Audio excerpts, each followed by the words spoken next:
Greetings, hello.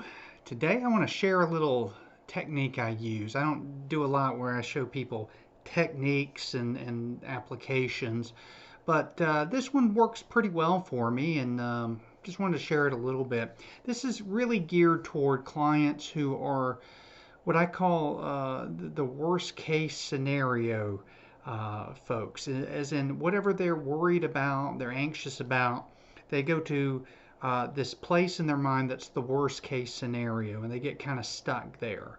So sometimes trying to convince them that the worst case scenario's not going to happen often results in a lot of frustration on the part of the therapist and the client because they may be so used to doing that and getting frozen there that they might not know any other way to respond initially. So what I do with the worst case scenario is just uh, allow that to be and then just ask this simple question. What happens then? The question is, and what happens then?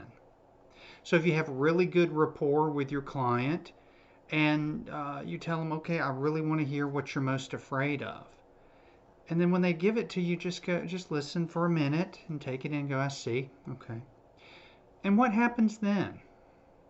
So here's an example. The client's really anxious about a new job. Okay, so they're really worried up about the new job. And when I go there and I don't know what I'm doing, I could like get fired.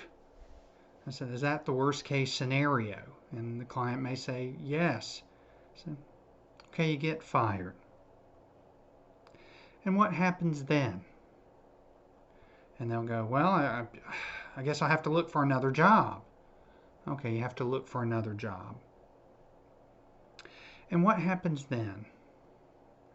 And they may go, well, I don't know, I'll have to start, looking online or talking to a job recruiter.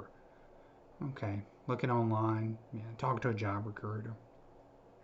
And what happens then? Well, I don't know. It's, I guess, I try to find something. So what ends up happening is the worst case scenario, by actually sitting with it and then seeing what happens after, it starts to loosen up a lot of that automatic fear response.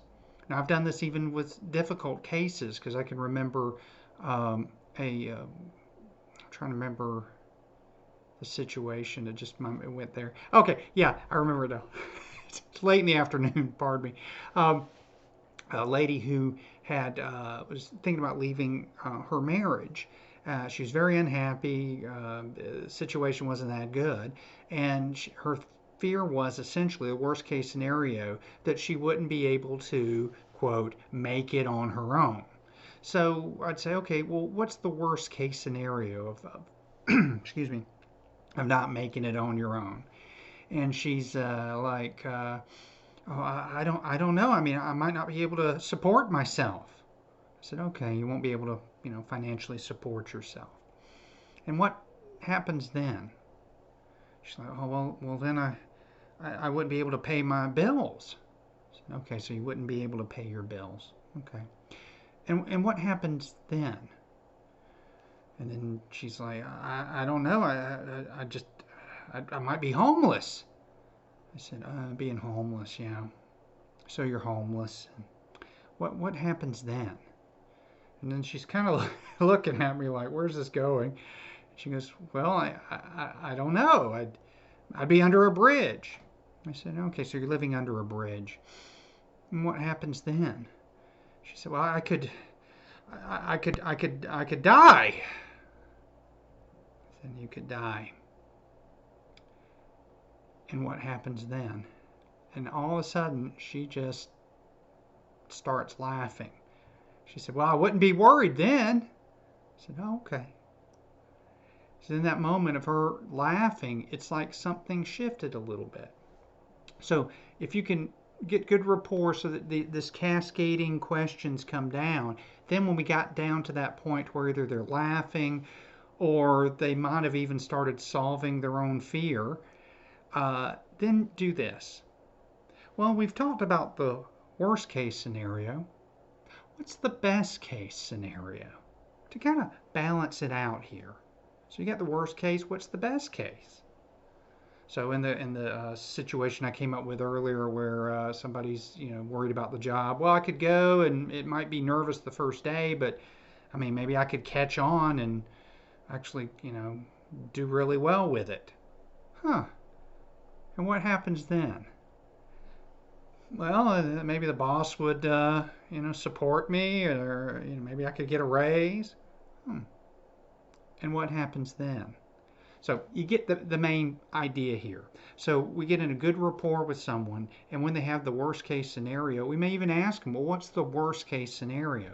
And then playfully but supportively, what happens then? And what happens then? Over and over till we get down. A lot of times it'll go all the way down to whatever the root is, and people will either start to figure out, well, I don't guess I'm going to automatically die if somebody doesn't stay in a relationship with me, or whatever the kind of limited thinking and possibility that they're not examining there. But then it's also important to tie in that best case scenario.